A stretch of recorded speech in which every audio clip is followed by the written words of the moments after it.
Alrighty, so your 5-minute speech. This is something that I mentioned in the previous couple of videos.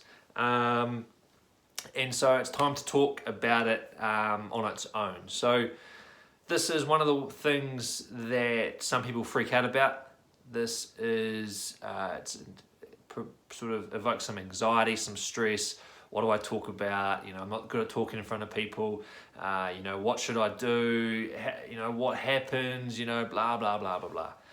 This is something to not stress about, okay?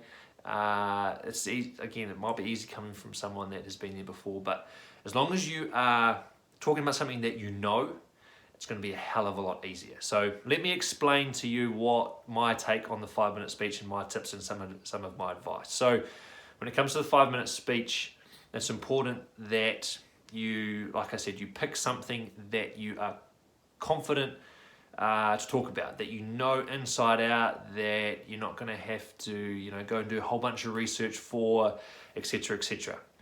What you need to be picking is something that you can explain.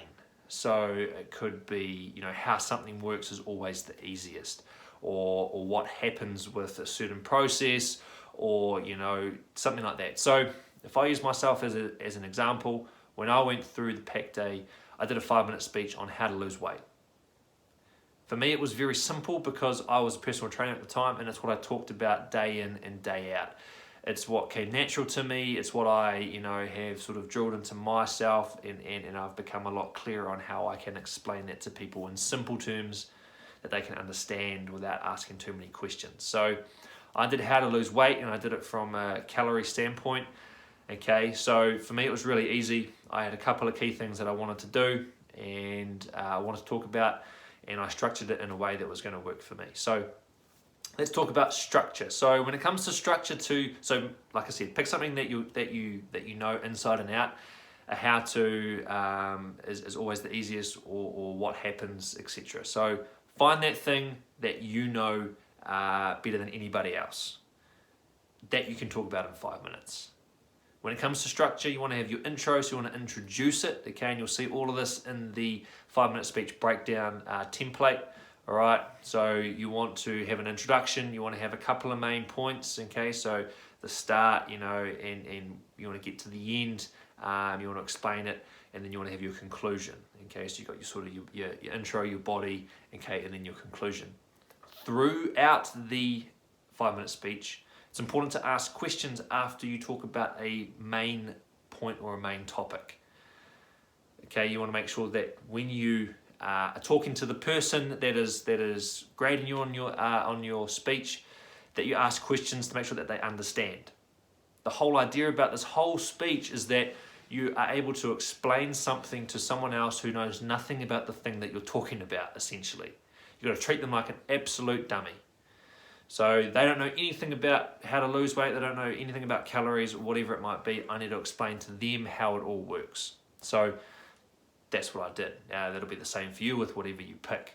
Now they want to see that you can talk clearly, concisely, that you don't ramble on about unnecessary information, that you are giving, and you're talking about the points that need to be talked about, and you're explaining the things that they need to understand in order to, understand the whole concept of what it is you're talking about. So really simple, 5 minutes, they're a dummy, go. Now, structure it like that, use the template that you'll be provided, and ask questions throughout. That is the one of the most important things, is to make sure that you ask questions. Now, you will also be, and if they ask questions, be prepared to answer them as well. Factor that into your 5 minutes too, that you might have to allow maybe 30 seconds or so, maybe a little bit more, for answering questions. Now, if you finish before the 5 minutes, that's okay, as long as it's not like a 4-minute mark. You definitely do want to try and get as much out of the 5 minutes as possible. And during your speech, you'll also be provided with a whiteboard. So you can use the whiteboard to illustrate. I always recommend that you illustrate some of the things that you're talking about. Okay, it could be a quick equation, or you could be writing things down like the main points that you're talking about. So, you know, today we're going to be talking about calories. Today we're going to be talking about the deficit. Today we're going to be talking about, you know, how to implement it. Okay, and then you can start to maybe draw some things. So I drew a stick figure, okay, and I just had a bit of simple maths next to that stick figure just to keep the trainer, we'll call them, the grading firefighter, interested and looking at me. Okay, interested. You can see that I'm drawing. Okay, it's sort of keeping his focus. And that way I can sort of also ask questions. Does this make sense? Is this clear, etc. So use the whiteboard as much as you can. Keeps them interacted and keeps them interested. And then, you know, it's also a lot easier to illustrate what it is you're talking about. So that's pretty much it. I'm not going to talk too much more. Okay, we've already been going for about 5 minutes, but to sort of cover off your main points are to have a structure. Okay, ask questions. First of all, we'll go back. Pick something that you know inside and out that it is easy to explain. And if you don't have one of those things, find the easiest thing that you think you can explain to someone else. Okay, have a good structure. Ask questions and treat them like a dummy. Okay, it needs to be easy to understand. All right, so that they don't get confused. And use the whiteboard as much as you can. Those are the 5 things. Those are my 5 tips. That's my take on the speech. If you've got any more questions, you know that you can ask through this website. So please do.